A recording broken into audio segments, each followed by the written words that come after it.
Hi, I'm Lucas Dambergs. This is Father Bill Bishop, also known as Father Bix. He's a Jesuit priest. He's almost 86 years old. His birthday's in a couple days. And he's a lifelong activist. He's been focused on protesting against nuclear weapons, and also he's a community activist who is involved in creating more projects than I can name, but they include homeless shelters, services for low-income families, housing for the mentally ill, soup kitchens, food banks, farmers markets, and community gardens to help supply food to all these projects.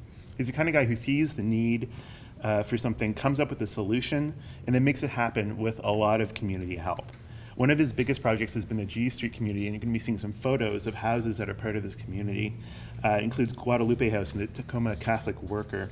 It was created in response to the prevalence of homeless people with mental illness, and he created a community of people who were inviting these people, these homeless people mentally ill, to come and live in community together, where they could provide mutual support and understanding.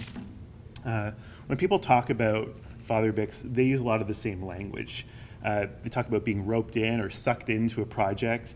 A lot of talk about Bix hatching new schemes and being very tenacious, where if he's fighting in your corner, it's great, but if you're opposing him, you have no chance.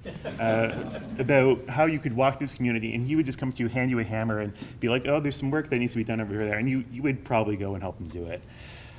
He's talked people into giving him houses, like just donating houses on this street to be part of the community.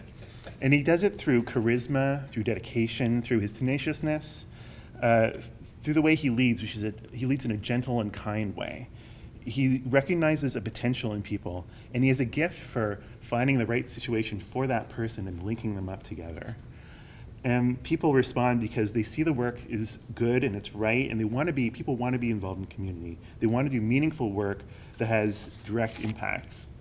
I spoke to him recently about his anti-nuclear activism for part of an oral history project I'm doing right now.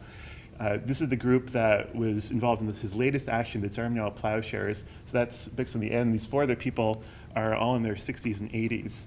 And they cut the fence to the Bangor nuclear base, which is just up here in Bremerton, where about a third of the US nuclear weapon arsenal is kept. And they walked onto that base right up to the buildings where these weapons are kept, and they poured vials of their own blood on the ground to symbolize the violence of these weapons.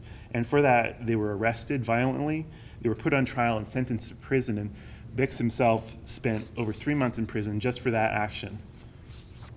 And I talked to him about why. Why was he protesting this, but protesting in this way, where protest becomes resistance, where you get arrested or cross the line onto, from protest to an action.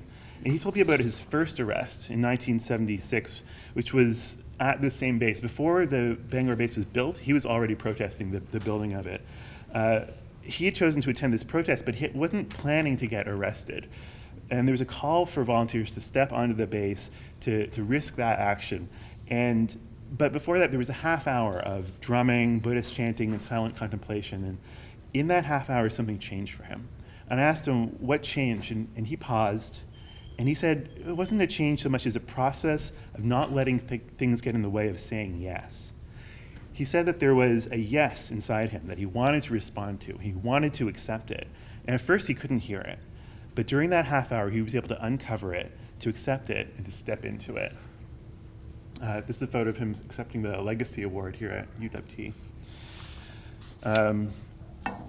So I asked him, how do we allow ourselves to say yes? And he said that it starts with recognizing that there's something incomplete in your life, something unfinished or halfway or something contradictory.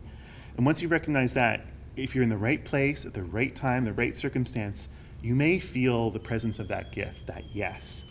And it's something that can come to all of us if we're open to accepting it. Bix has dedicated his life to finding these moments. And once in a while, he's been able to see clearly enough and be in the right place to act so that he can make a difference. But somehow he's also found the power to create these moments for others. For each community, each project, each scheme that spins off from him, it begins from the same place, from someone saying yes to him and accepting the gift that he's offering. I'm also feeling like I'm beginning to feel that. I didn't come here to study Bix, but I came here to study social justice and community. And through studying him and through this project I'm doing, I'm feeling that feeling of yes. And I think I might be changing the focus of my thesis to be more about him and his communities that he's drawing me into. Thank you.